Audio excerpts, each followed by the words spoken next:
It was literally that week of the shutdown that we made the company, and we really did it as a way to hold each other accountable for in the middle of East Boulder, behind all the auto body shops with the glass blowers and the cabinet makers, and here we are in our heels and kimono. What would be your top 2 or 3 tips for entrepreneurs listening right now that you've learned on the journey that would have really been beneficial when you started? What started as a please don't tell style jewelry studio in 2020 has blossomed into 3 studios across Colorado and California for intentional permanent jewelry design with impact. Co-founder Sacha, a true daughter of an artist, her mother Carol, her co-founder, developed a keen eye for style and fashion design at an early age. Starting her beadwork at 9 years old, she still wears many of those early pieces today. Sacha earned her Accredited Jewelry Professional degree from the Gemological Institute of America while studying for her bachelor's degree. She went on to work for various fashion houses in New York and Paris before landing in Boulder, Colorado to start her family chapter. Now a young mom of 2, Sacha brings the vision, inspiration, and motivation to the shared entrepreneurial spirit, which brings Love SARO to life. Sacha and Carol, thank you so much for both being here today. It is such a pleasure to have both of you. I am so excited. Thank you so much for having us. We're so excited. So how we really got started, I mean, my mom is my muse. She's an incredible artist in many different mediums, but primarily sculpture, I would say, is the medium that really stands out to me. We've had these gorgeous life-size marble sculptures in our homes, in our gardens. My whole life we've been like lugging around piles of tons of marble to every home that we've ever lived in. She also has restored historical homes my whole life, so we've always been in pure artistic gorgeous chaos, which is why I really thrive in this entrepreneurship environment. The pure chaos, but the beauty of it. And so I found myself really reaching for something more creative in terms of a response to the pandemic. Like everyone else, right? So many terrible things came out of the pandemic. So many beautiful things also were birthed from that and everyone's reaction to it. And mine was, I had 2 small children. I had just had my second baby. He was only 6 months old when the shutdown happened.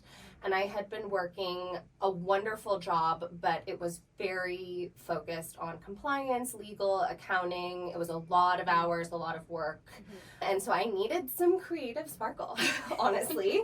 But I've been making jewelry since I was a tiny kid, 8 or 9 years old. She always inspired that type of creative use of my hands, even working with semi-precious stones at that young age. So I still use actually a lot of those same materials today. But I was basically finding myself very late at night nursing the baby and beading. And then during the day, I would take photos on her sculptures of my work.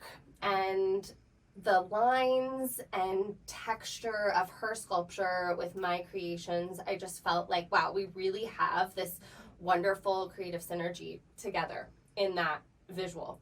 And I adore her. We're both air signs. We get along really, really well. But anyways, I found myself doing a lot of this photography, feeling really inspired by it. And so it was literally that week of the shutdown that we made the company, and we really did it as a way to hold each other accountable for that creative time so that we had an excuse to force ourselves to come together, right? That we wanted to do anyways, but it was a weird time, right? Yeah. Like people were afraid to leave the house, especially in the beginning, and I had this young baby, so I was especially nervous.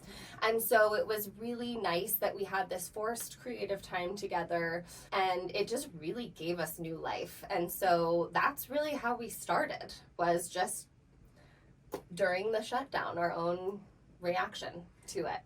That's a beautiful journey, and just even the fact that you were really working with numbers and legal and contracts and all those things, but really looking at that creative outlet that you were missing, but grew up with it from Carol, and just that coming together piece is beautiful. And Carol, I would love to know just a little bit about your journey, how you even decided, you're like, this sounds like a good idea. When she was young, instead of the lemonade stand, we did the lady shop.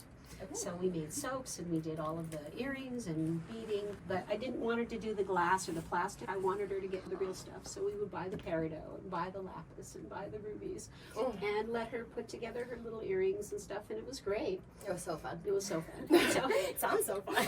and then when she was beading with Jack, the jump rings kept on splitting and then the pieces would fall apart, and it was really annoying me to a high degree. So I told her, I said, we need to buy a welder to manage these jump rings because I'm going nuts with this. So we bought the welder, and then once we got the welder, we're like, this is a useful tool. Yeah. So we trained on the welder, and then we started taking it out and doing the chains. Yeah, we did. We started really with one Christmas party in 2020 for our hair salon. Our stylist, who owns the salon, thought it was just the coolest, most novel concept. This was back in 2020. It's very rampant now. It's pretty much everywhere. Even the farmers market in front of our Melrose location in Los Angeles has 3 permanent jewelers at the farmers market. Granted, very, very different concept. They're all using gold filler, gold plate. It's very affordable. It's not the quality that you're gonna see in our studio. So to me, it's like comparing the lemons and grapes, like just both wonderful, but very, very different. She thought it was going to be a really, really wonderful way to bond her stylists at the end of a very challenging year, especially for the service industry. So she had us come in and we did a permanent bracelet for all of her stylists. And of course, they all told all of their clients. This was in Boulder, which is, a very small mountain town, very tight-knit community. So it kind of spread like wildfire. Honestly, I'm so grateful for that opportunity. And we really started in this little one-car garage, very please don't tell vibe. It was in the middle of East Boulder, behind all the auto body shops with the glass blowers and the cabinet makers. And here we are in our heels and kimonos with our chains in this little hidden location that I really had to send treasure map, almost like coordinates to folks to find us. And like a lot of people will surprise, a significant other or their mother or someone close to them with our experience. And they would show up in front of the door and be like, where am I? You're taking me to get my car worked on for my birthday? Like, what is this? And then I would open the garage and it's like full of her gorgeous sculptures and these like amazing burlwood antiques, and then there's me like, hi guys, and then we sit down and have this really intimate, wonderful experience together, which I know everybody, I still crave it. I love that connection with my clients, and I think it's so special, but especially when we started in 2020, when there were still retail restrictions, right? Like you could only have a certain number of folks in your store. Granted, because we were a private space, it was really an ideal place for us to start, right? In masks, the whole lot. And it's funny because a lot of my clients from those early days, I never got to see their faces, so I recognized them from like tattoos or the piece we created together, and then seeing their faces and getting to know them thereafter was just so special. It was just such an odd time, but really special. But because we were still working both jobs, we'd open up the schedule and it would fill. And we'd open up the schedule a little bit more and it would fill. So we're like, well, I guess as much as we open the schedule, we should just go for this. And so that's when we decided to just jump in 2 feet. Yeah. Oh, I love that. And I love just the synergy of just how everything unfolded. And it was just so natural, it sounds like. Because people started to find out, especially being in like the garage and by all these like other auto shops and whatnot, people are kind of like, wait, what? But being able to just trust yourselves, be able to have the sculptures as well as the jewelry, and becoming something that's so niche, because at first when you started, it wasn't really out there. Now it's starting to become everywhere. I'm meeting people that are doing permanent jewelry, and I'm just like, oh, okay, I know Sacha. And that's how I really learned about it even more so from your company. And I'm curious because I know you started in Boulder. You started in the garage. Now you have a location in Boulder. You have one in Cherry Creek as well as California. What was that process like in getting those started? Divinely guided. Divinely guided, yes. So well said. We made our first hire in fall of 2021. So it was just the 2 of us and completely self self-taught on all of our equipment. Now we have a very thorough 6-week apprenticeship program that we put folks through. The skill set that we teach in the studio is very different than you're going to see in any other studio, given that we don't use any jump rings, which if you're using a jump ring, you can predict how that ring is going to behave every weld, every time. It will be the same, regardless of the chain that you're welding. In our studio, we're welding the specific link that the client chooses, which is why we offer so much customization. It's just a very different skill set. So it requires different knowledge, more practice before you can do it on humans, especially with the heavier chains that will get hot, that can spark. It's just, it's truly an art form. Once we made that first hire, we had an opportunity to pop up at a space in Cherry Creek North that my husband had leased pre-COVID for a wine bar concept. During COVID, that project unfortunately folded, and he had this lease that was just sitting there collecting dust, and I was getting a lot of clients from Denver and further south in Colorado. So he was like, Sash, why don't you just pop up for a few months, just try it out, test the Denver market, right? We were still in that tiny garage in the middle of nowhere in Boulder. And so we opened Valentine's Day of 2022 in Cherry Creek, and it was going so well. We had the opportunity to take over the lease, so we did a full renovation. And then because that location was gaining so much traction, we had outgrown our Boulder space. And so in fall of 2022, we found this super cool building. Anyone in Boulder is going to recognize it. It's right next to Boulder High, right at the base of the hill at CU. And it's this 100-year-old auto body shop. It is such a vibe. It's a fully working auto body shop. So we really leaned into it, and we actually weld on car lifts. The scissor lifts, right? Yeah. It's so cool. It's such a vibe. It's really like the ultimate masculine meets feminine vibe in there. And it's a really cool creative space. And so from that point when we made our first hire, we then found a couple of other really, really stellar entrepreneurial, gritty, awesome ladies that joined us. One of them is still with us today, and she actually opened our location with us. So she raised her hand very early on. If you ever want to open in California, which is where we're from, that's why we chose to expand there. I want to be the one to do it, and it's worked out for her, so we're so thrilled about that too. I love this. Yeah. I love the theme of the auto body shops. I feel like it's followed you. It's such a vibe. Speaking of cars, very early on bought a school bus. It's a Chevy short bus. And we intentionally got it as kind of a mobile studio. It was a dream to be able to do festivals and Burning Man and like all the things, all the art shows around the country. And then we're a little naive to how much solar costs. And so for now, she's parked at our Boulder location. She's a wonderful billboard, and we take her all around town when we do fun pop-ups. It's a really nostalgic, fun way to travel around. So, and fits all the gear, because when we travel to pop-ups, it's tables and it's welders and it's tanks and it's a lot of stuff. Yeah, so we lots put of stuff. everything in the bus, we go, and it's fun. Yeah, it's super fun. Yeah, and just thinking about it, because a lot of people that do want to start maybe going to where there can be a vendor and have these pop-ups, just being able to realize how much the equipment and everything you have to move and tables, like I've done a couple events, but it's nothing like having welders and all this other stuff that you need in order to make those more efficient. Totally. But I love that you guys really utilize the different tools that you have at hand to really expand.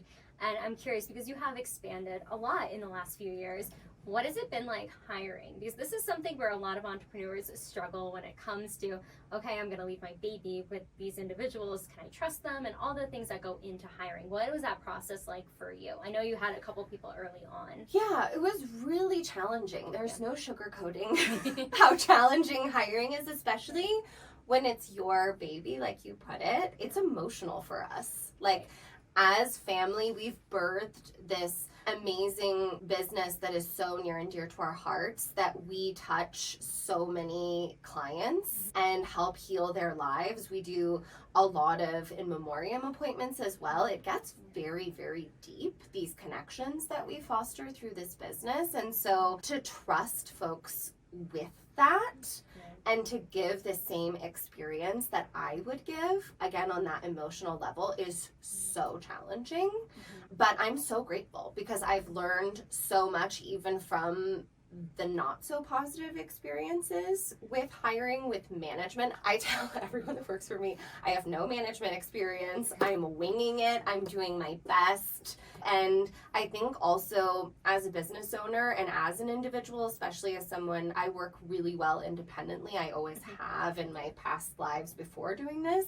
So also growing with my team that is generally young is a challenge. So I always ask for grace on that side too, because I'm not perfect. But none of us are. Now we get so many applications. Like I get at least an application a day of like really solid candidates, right? So I'm super, super blessed for that and grateful. But in the beginning, a lot of people still didn't even know what is permanent jewelry. People thought we were doing dermal piercings, if you know what that is. It's like putting a diamond under the skin or in the cheeks. Oh. If you've ever seen that, it's basically like a floating stone that goes into your skin.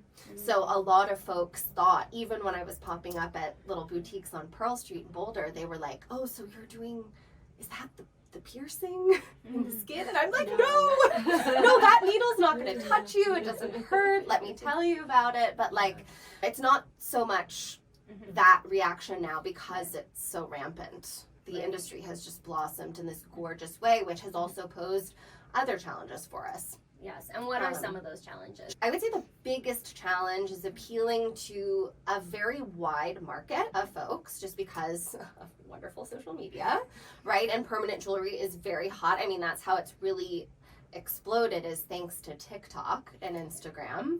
So thank you, social media. But now that it's so popular and we're still getting all of those folks who are interested but don't necessarily understand the quality difference or the price difference and the investment difference in fine jewelry. So solid gold, solid materials, real genuine stones versus plated or filled base metal materials. On a jump ring. On a jump ring, which is a creative choice.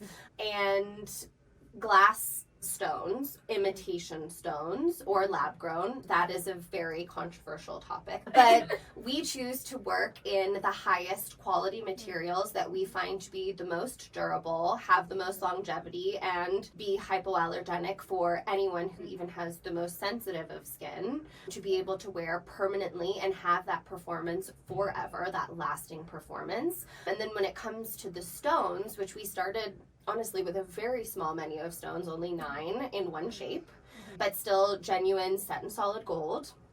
Now we have over 180 different choices. Yes, we love choices. But I studied gemology in school as a side hustle. I studied psychology as well, actually, but just something that I was very interested in. I was interning for a jewelry designer in college. She wanted me to sell diamonds for her, and you needed at that time a GIA, Gemological Institute of America certificate as an accredited jewelry professional in order to sell diamonds. You need to know your 4 C's. You need to know all the things, which I agree with. It's very important. So I studied that.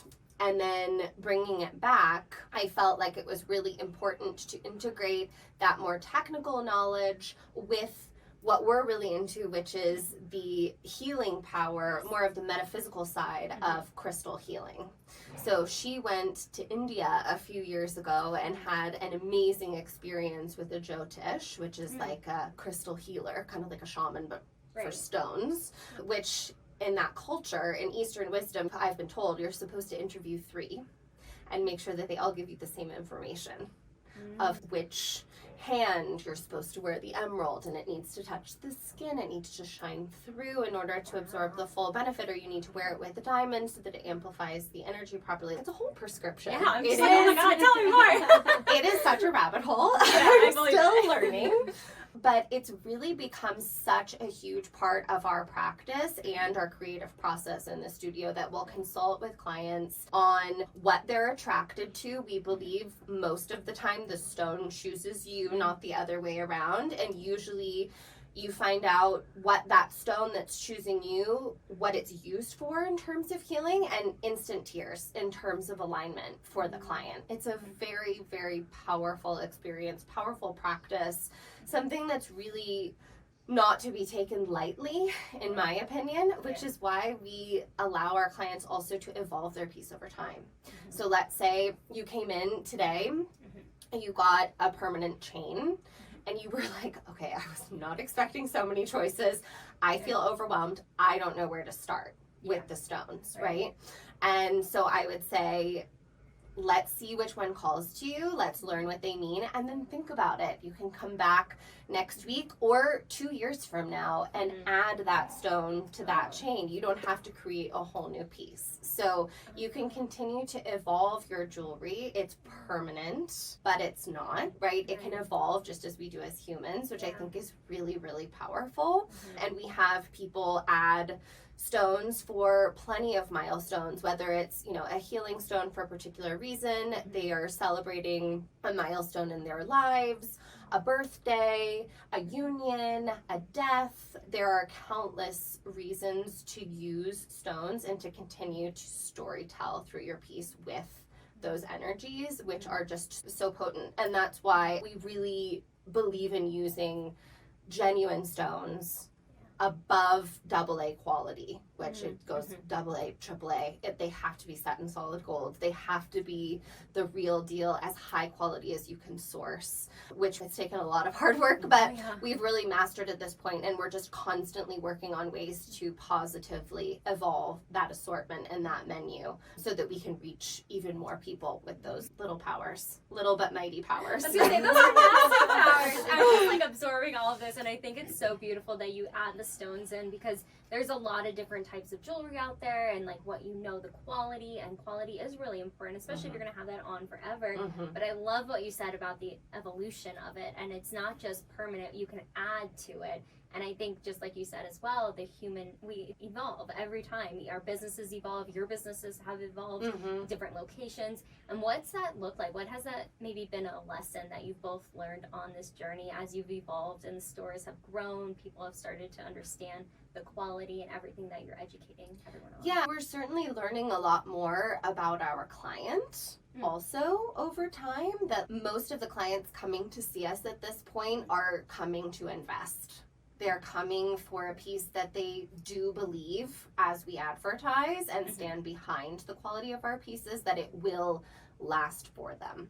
And that is the goal, right? It's permanent jewelry. It should last forever. And so we will always take care of it. A stone comes loose, we'll reset it for you.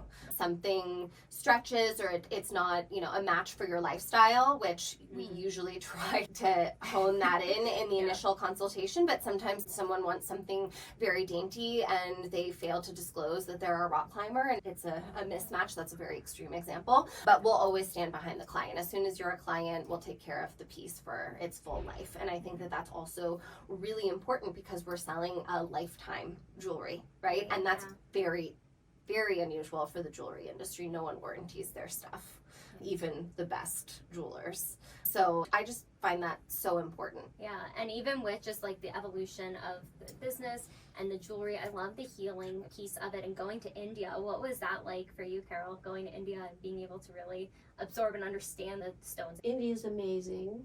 It's also overwhelming.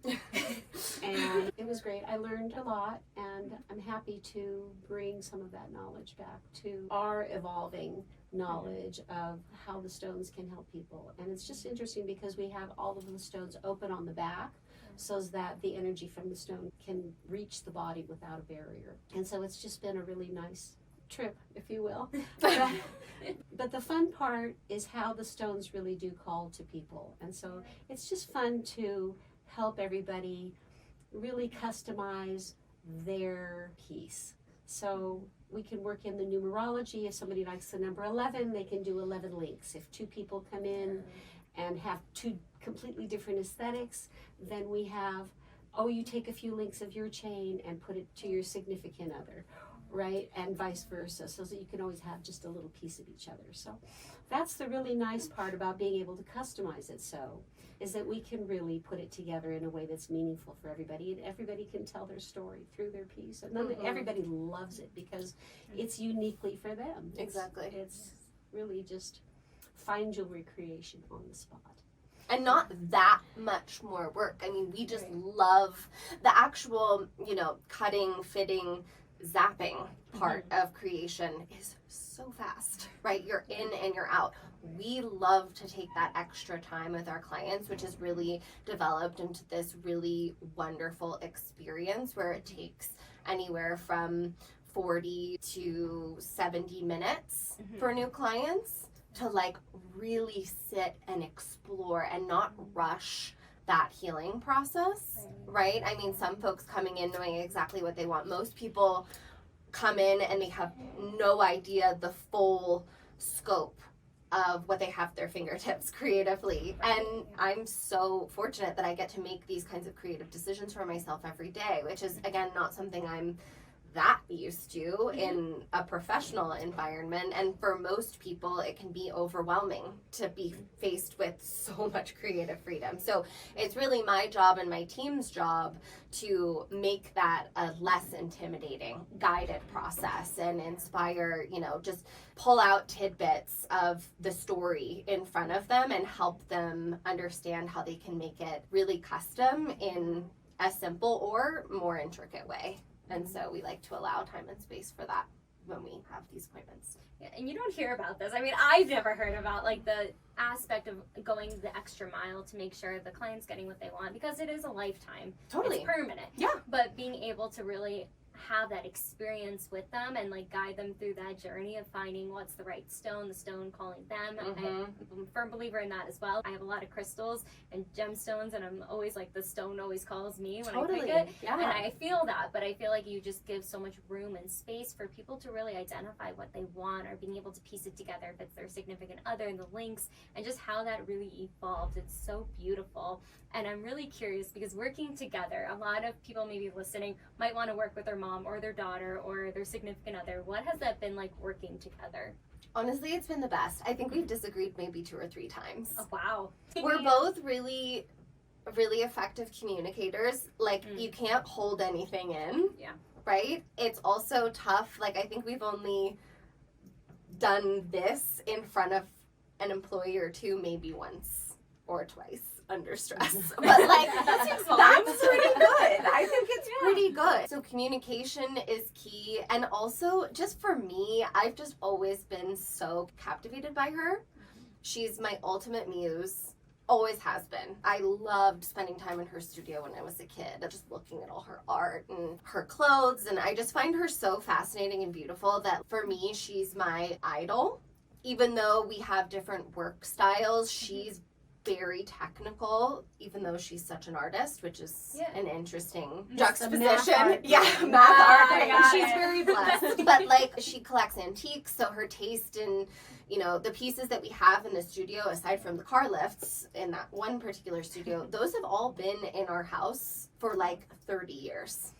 So it's really like a big part of her curating for years and me growing up with it and just feeling so at home that it's just a warm hug, honestly. Like, I know that sounds very romantic how I'm describing it, but it really has been that kind of journey for us. Like, we were really meant to do this together. I'm just like feeling the love. I mean, it's true. It's true. Yeah. And Carol, what's your experience been? From the beginning, she said she wanted to do the heavy lifting in the company. So I let her. Been there, done that. Yes. And so she does. You can tell she's the front runner, and I feel like I'm more back-end technical support and the muse. And the muse, which is very most important. It's the magic dust that just makes everything so much more beautiful. And gosh, her pieces, especially in Cherry Creek, that's our largest studio, so it houses the most sculptures. And those pieces, I mean, they're older than I am. Yeah. So they've been around with us, and they're so large and so contemporary and all kind of like female I nude, kind of do like, abstracted nudes. mhm. So Okay. that's Not a always- lot of heads, like a lot of Interesting. body, Yeah. but like very empowering. We're like very much, obviously, like female business, you Yes, know. I'm all about it. And we do a lot of that kind of support. We've done, you know, markets for female or female identifying businesses. We do a lot of pop-ups for other local businesses in our spaces and really try to like propel that as much as we can as well. And we try to always have like a donation component, so we're supporting some type of a charity, so that we're also doing good along the way. And we try to keep things sustainable, so the gold is sustainable, the silver is sustainable, because we remelt, and our suppliers also are sustainable that way. So it feels like we're doing good for the planet, we're doing good for people, we're doing good for each other. So it's a wonderful journey. It is positive, yeah. It's all a win around. And just since you brought it up, I'm curious because a lot of people that work in the spaces of product, more so than service, but when you were looking for manufacturers, what was that process look like? Oh, that is really tough. Honestly, I get so many DMs even still, especially more in the beginning, of people like, okay, where do you source your stones? Where do you get your chains? And I'm like, I have worked so hard to develop those relationships and to find the right quality suppliers at a price that I can afford, that I would never share that information. I've worked way too hard.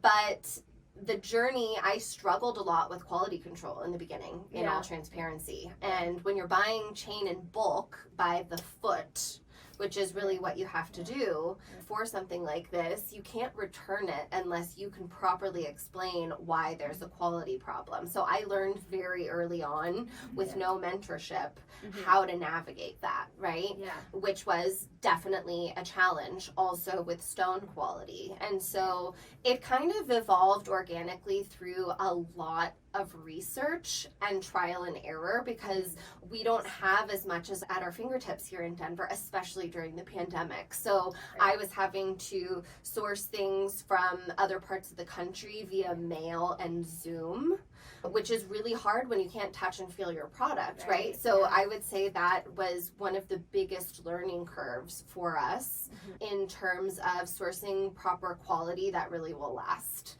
And the suppliers that we use now, we've been using for quite some time and use them pretty much exclusively, and we have had very few challenges.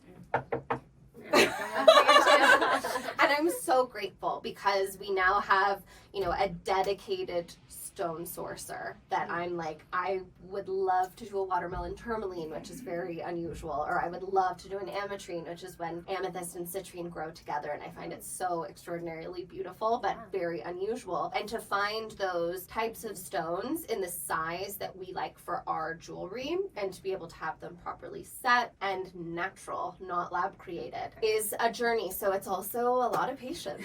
I've been working on a batch of new designs, specifically only for 2 stones, moonstone and labradorite, which are in the same family. Very, very powerful stones, some of our most popular. And I've been working on these for 6 months and I still don't have them. Which for some industries you would be like, oh, that's normal. But for me, I'm like, let's go. We move quick. We like to move quick without compromising the quality, of course. But yeah, that's really been quite a journey. Oh, I believe it. And that's why I was curious, because I know, I'm sure everybody wants a secret sauce. People ask me about certain things. But I think it's beautiful that how you answered it, because it is all the research. It's all the work that you have to build the relationships. That's a huge part of what I do, is relationship building, because you need to know the person first, make sure the company is up to par and your standard and the quality, the quality control. And especially during the pandemic, when you guys really started, was being able to outsource that and not be able to touch it, feel it, that experience, but being able to trust what you are getting and being able to build that relationship long term, I think is huge and so important. So I appreciate that, because I do think it's a lot of work on the back end. More than meets the eye. And over time too, you know, we will like put some pieces on and they won't perform, and so we're like, this chain's out because we're having issues with it. We tried different carat weights. We tried 10 carat because it had a better price point, and it didn't perform. It tarnished, and so we went back to the 14, and then we're like, oh, 18 would be cool. 18 is outrageously expensive. And soft. And soft. For and so permanent. It doesn't really hold Even up that at- way either, you know, Mhm. and so we've gone through this process, and we continue to go through this process. You know, we'll get a chain in, how is it working? It's not working. It's breaking. It's out. But we like variety, and we like new things, so we're always trying new things. We're always bringing new chains in. We also have a program where you can bring in your own chain. So some people will inherit pieces, but it's the wrong size, or they want it different. And so we take those chains, if it's the right material, and we rework it with them, either into some of our new stuff or just rework their piece. And so that's super fun for people too, because now they can wear grandma's bracelet because it fits. It gives new life. And it's also sustainable. Mm-hmm. Yeah, and the sentimental piece too, because it's like something they already have, but you're able to use your creativity and make it work for them and what they want. I love this. I feel like everybody should know. It's just so beautiful, and the story behind it. And speaking of the story, how did you get the name of your business? What inspired Great that? question. So my name is Sacha, and Carol is my mom. So SARO. That's it. That's it. That's it. Just love us. Love from us. Love from us. Yes. It's all around, right? So much Love love to us. give and receive. It's like love, comma, us. Yes. But yeah, Love it. that's where it came from. And honestly, that was kind of the first iteration that came out. Like, We had multiple, you know, we were putting the names together and how many letters do you have and what letters can work, and do the numbers work out, right? Because we do the numerology and everything. well, yeah, and here's the crazy thing. Yeah. So I got very into numerology, and then I don't know, maybe a year after we started, and I saw this local reader, Brandy Elizabeth, who's fantastic for anyone out there who wants numerology done. But she did a reading for me on my birthday, and she did the numerology of Love SARO and of my name, and we have the exact same numbers. Oh wow. Isn't that wild? I just So got it was chills. validating. It was It was very validating. Everything's divine. What? So cool. So cool. Yeah. So yeah. Right. And so we have this random client come in from LA with somebody that she knows in Boulder, and she's sitting in our studio, and she goes, "You need to move to LA." So we thought, well, we know LA, and we've been talking about it, but nothing, right? Because we didn't know what neighborhood and this and that. And she goes, "No, I know exactly the street, exactly the block. I know exactly where you need to be." So we had never had somebody so forceful, Right. Yeah. right? And so she comes in and she does this thing, but she doesn't let it go. She goes home and she texts us and calls us every day, multiple times. "I'm finding this, I'm finding that. You need to do this." I mean, really like Persistent. persistent. And we're like, is it a sign? So finally, we booked, and we went out there and we looked, and we found not one place to rent, but 4 places to rent. And we're thinking, well, this is laying it out pretty easy for us. Right. And so we thought, well, let's see if we get one of them, right? Because everything's a step, right? Well, and the street, I mean, in general, it feels like the small mom and pop is going away, which is extremely sad, right? And that's, I mean, mom and daughter, right? But, you know, that description. And on Melrose Place, which is where we landed, which is like one of the most popular shopping destinations in the world, and we're so grateful, but we are the only mom and pop on that whole street. Which, in the beginning, when we were first looking at spaces, I was so tunnel vision on my feelings and my intuition about if it was right or wrong.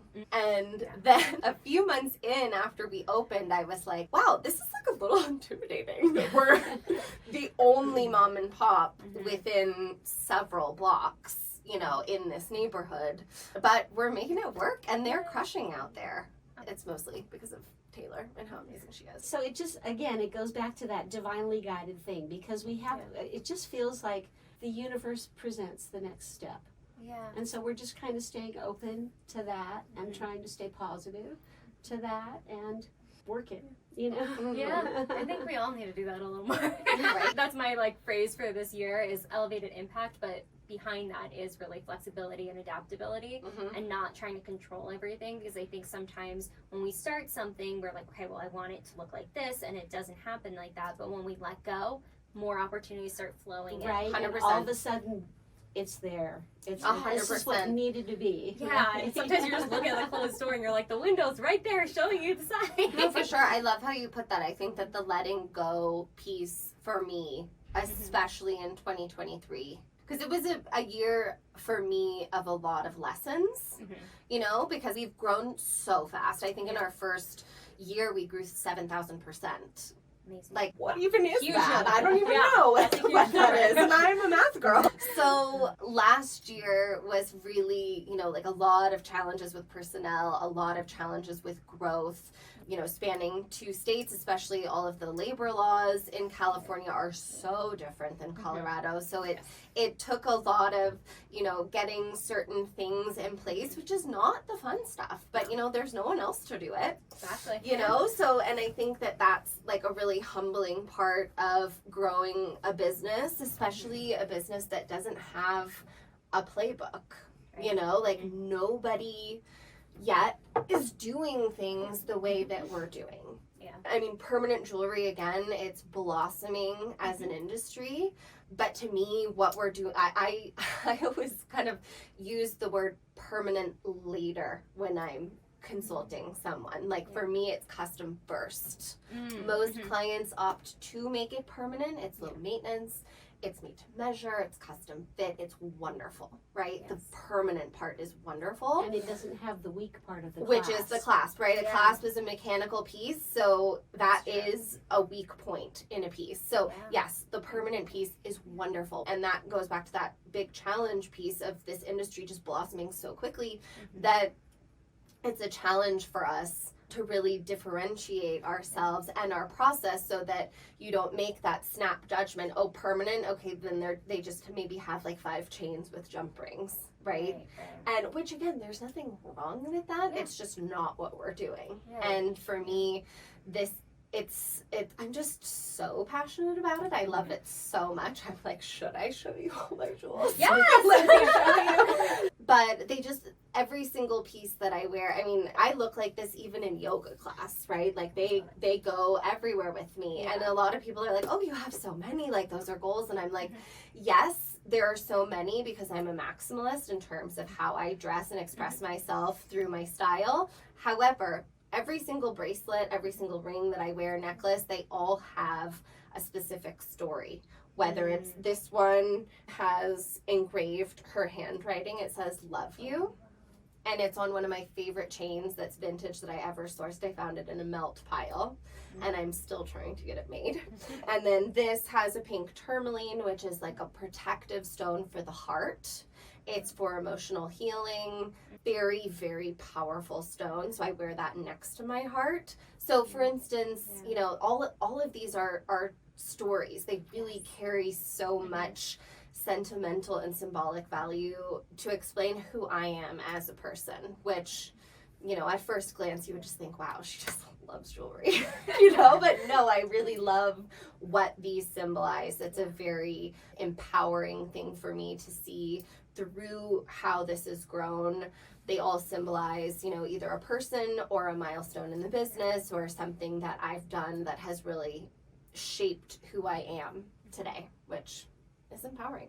Yes, and that's what I think the whole business as well. It's not just custom permanent jewelry. There's a story behind every piece, and what you've both outlined so beautifully of just the clientele that have come in to really identify what is their story, what do they want to symbolize, how they want to express themselves, because that's what I think jewelry does.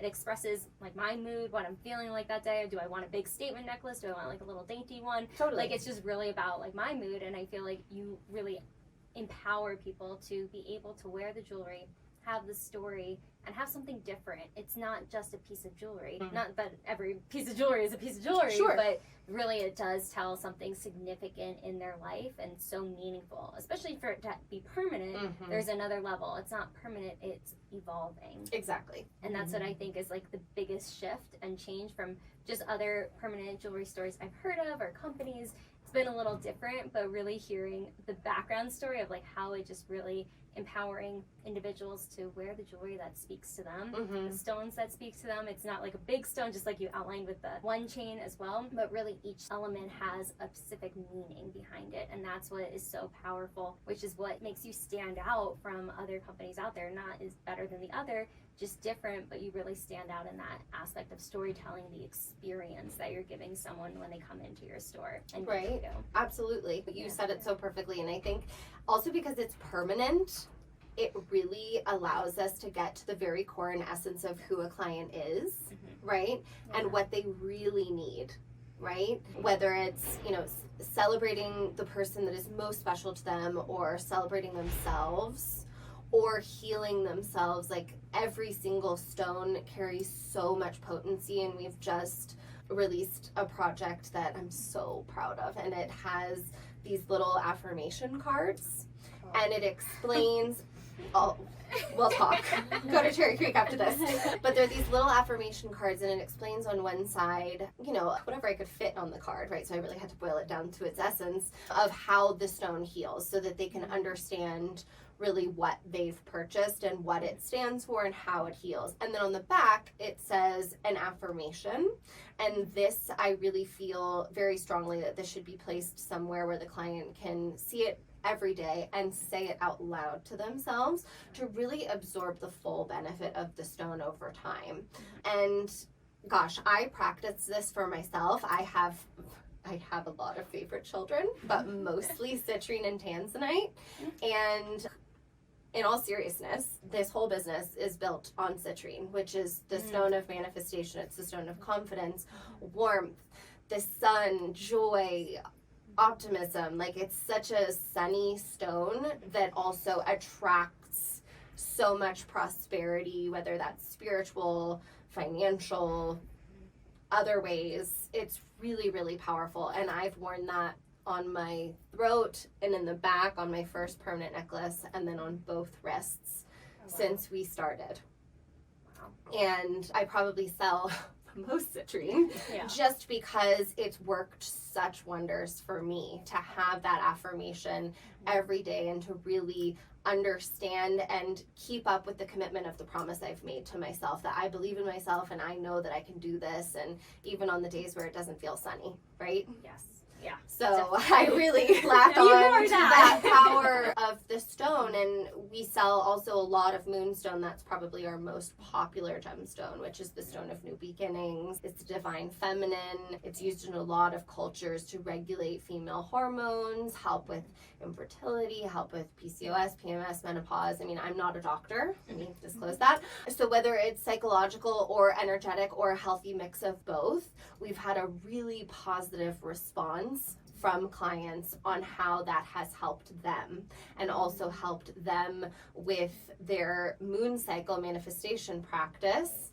Like, stick your moonstone into the full moonlight to cleanse it and charge it, and then use that as a reminder for yourself every day on those intentions that you have planted, and that you will then release on the full moon cycle, and how powerful that reminder and that practice can be for yourself.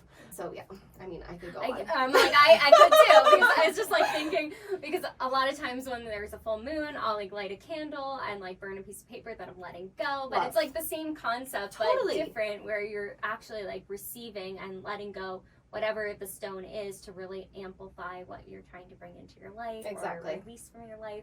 So I think it's beautiful. Oh my gosh, I'm loving this. But I'm really curious, based off of your experience, just starting from the ground up in multiple businesses, or multiple locations, I should say, what would you say is, if somebody was wanting to start their own business, it doesn't have to be jewelry, anything else, what would be your top 2 or 3 tips for entrepreneurs listening right now that you've learned on the journey that would have really been beneficial when you started?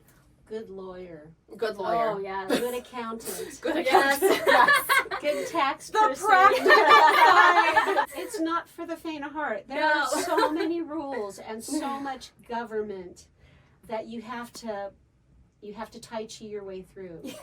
And it's challenging. It's not for the faint of heart, and it's not for the faint of detail management. You have to really dig in and stay on top of it, and don't mess around. you know, because the government has no leniency. And they want their forms and they want their taxes and they want it today. And that's the biggest part of a business that I don't think enough people understand.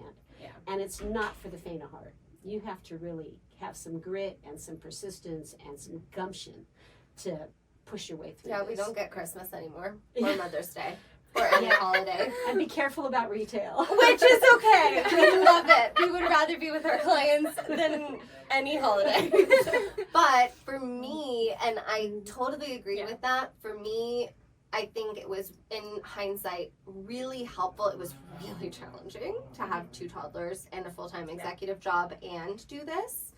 But it took the pressure off of me financially that I had another job. So I was doing this mostly during lunch, after work, and on the weekends. And then, like, you know, taking calls during my other job for a good portion of it. And not having that pressure to, like, I need the sales, I need to make income.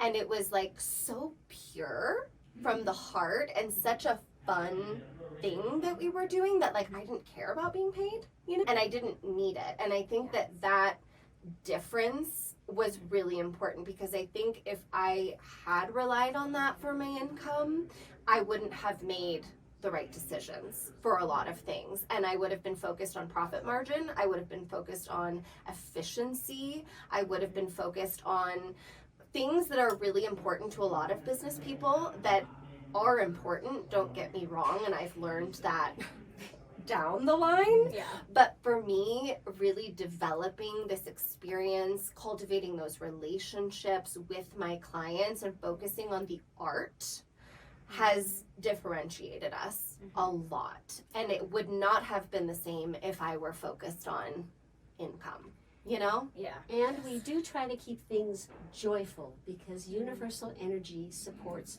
joy. So the more joyous you are about whatever you're doing, the more the universe will give you more of that. Yes. Yeah. So it's important to keep your perspective and your attitude in the right lane. Yes. Absolutely. And But you- hard if you can't pay your bills to Right. do that. Yeah, yeah. Which is why, for anyone starting out, it's like, great, follow that passion, figure out a way to do both, so that Yes. once you feel yourself busting at the seams, you know it's the right time to just consolidate to one. But I think it puts an uncomfy pressure to start something and, like, have a new baby, you know, and it doesn't even really know who it is yet, you know? And I think that is a mistake that I've seen other people make that I didn't, even though, again, it was really difficult. But this venture it fueled my soul and my passion in such an intense way that, again, it wasn't about that. So, yeah. I think both of you have said so many amazing things there. The first thing, definitely lawyer, tax attorney, everything, accountant, that's going to help you set up everything, like, legally and ethically and morally, all the things that need to be done. And I love that you mentioned that you did work full time when you started, because a lot of entrepreneurs want to jump in right away, and you don't have the income coming in right away unless, like, you've already been building something, you have the skill sets, you're financially okay, you don't have to work. Sure. But a lot of individuals hesitate because they're like, well, I want to jump in, but then I don't want to be working full time still. And that's when I kind of jumped in and had to learn a lot over the last 6 years. But now, like, a few years in, I've been able to have the financial backing to do the things I want to do. But I was that person that just jumped in, and I was like, all right, I'll figure it out. I'll be fine. I'll be a millionaire in 6 months. Yeah, that's not how it went. But I think some people are naive to that, or don't really know how much work it takes on the back end. They just see the final product, Massive. especially all the things that you had to go through. I mean, I can only just imagine, just with the resources, the manufacturing, what you mentioned, but all the sleepless nights, I'm sure, to find the right quality, to get the things that you needed in order to build what you've built today. And there's 2 of us, you know, Yeah. it's not just Right. one person by their onesie trying to figure it all out. At least we can divide and conquer a little bit, you know. Right. That's a good. But it's still a massive push to get it where it needs to be, Exactly. you know. Yeah, and a lot of people do start out by themselves. I did, and thankfully now my husband and I, but before it was just me trying to figure things out, and I don't have the brain for all the other things that I'm not good at, but being able to share, divide, conquer, Mm-hmm. and be able to grow it to what it is today. It's just amazing. But I'm curious, because you've already grown so much, what are your future aspirations or goals? Oh my God, so many. The next, let's look at the next few years. Sure. Well, you know, if you had told us or told me even last year that we would have a shop in LA on Melrose Place, I would have been like, really? Like, amazing. What I are mean, you that would smoking? be, yeah. Love you. So, no, it's taken us on this wild journey that, like, I don't even know what this year holds, and I'm very open. We would like to have more stores in Southern California. We've been getting progressively smaller in terms of our retail footprint, just in terms of the square footage that we need to really operate in an intimate space. For instance, our store in Cherry Creek is maybe like 1,300 square feet. Boulder's a little bit smaller, but it's multiple rooms, so it feels much smaller. LA is only 420 square feet, so it's very It's tiny. like an apartment there. That was like one of my apartments there. Exactly. It's a shoebox, Very but it's small. gorgeous. So we'd like to have more smaller, intimate, private, one-on-one spaces on the west side of LA in Santa Barbara. That's where I went to high school. We would love to spend more time there. So that is important. We also have aspirations to do a road show where we go to key cities in other states around the country and have, you know, like a week-long pop-up in a penthouse of sorts. Some other fine jewelry brands have been doing that, and we just love it and think it's so wonderful. Yeah. So as we gain, you know, more national brand recognition, that's what we'd like to do. And then the top of my bucket list, my husband is from France, so we spend a lot of time there. We have a house in the south and in a little town right outside of Saint-Tropez.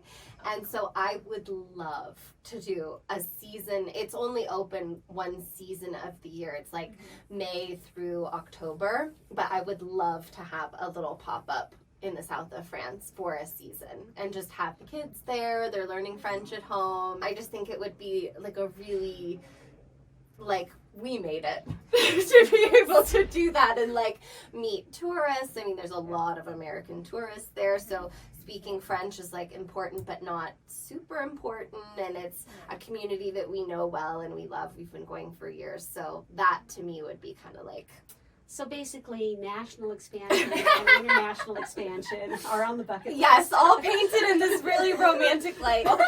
Going back to your earlier, if you do have a partner or if you do feel like you're lacking in certain areas, like there's always areas that we can all grow, but knowing your strengths is so important, because in this kind of venture, you're tested in ways that you didn't think were possible, right? Like regularly. And so for me, it's so nice that she, like, we think similarly, but she thinks very differently than I do. And in terms of how I execute, it's very different than how she executes. So we do really complement each other in this really dynamic and synergistic way that I think makes us a much more effective team than I would be on my own or than she would be on her own.